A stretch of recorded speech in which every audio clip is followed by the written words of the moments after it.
رسول پاک کا وصال ہوا نا، حضرت بلال نے منہ سے لفظ ہی کوئی نہیں ادا کیا.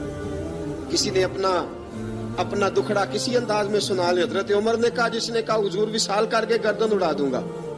حضرت عثمان غنی نے کہا، خبردار کوئی مجھے آ کے نہ بتائے کہ مصطفیٰ وصال کر گئے.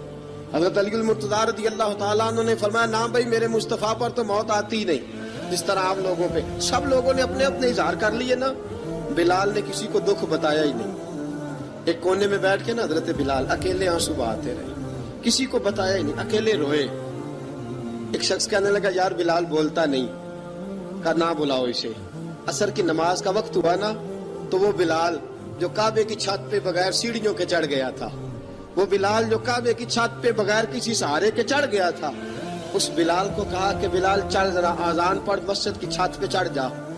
حضرت بلال کئی بار چڑھے اور کئی بار گرے، کئی بار چڑھے اور کئی بار گرے.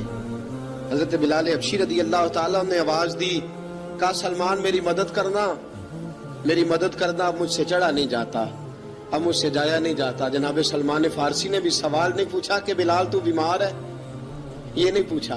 حضرت بلال کو 2-4 صحابہ نے اٹھایا، چھت پہ پہنچایا.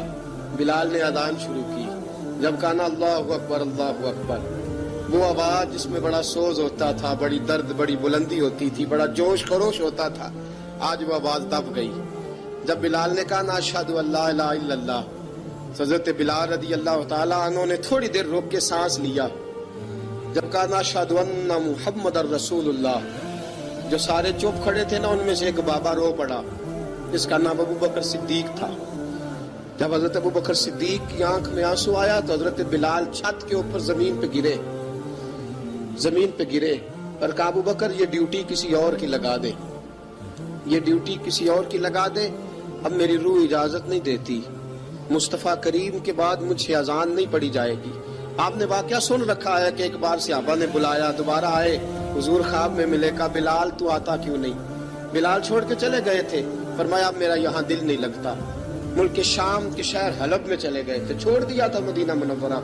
اب میری نگاہوں میں جچتا نہیں کوئی، جیسے میرے محبوب ہیں ایسا نہیں کوئی. حضور خواب میں ملے، آئے مدینے. حضرت بلال آخری بار، لوگوں نے کہا اذان پڑھو. کہا مجھے وہ اذان بھول ہی گئی ہے جو مجھے مصطفیٰ کریم کے زمانے میں پڑھا کرتا تھا، مجھ سے نہیں پڑھی جاتی. نہ مجھے کہو، میں کیسے پڑھوں؟ امام حسن اور حسین نے آ کے دامن تھاما نا، تو کہا بیٹا میں تمہاری نانی کا بھی نوکر رہا ہوں، میں تمہاری ماں کی چکی بھی پیستا رہا ہوں، مجھ سے کوئی فرمائش نہ کر ڈالنا.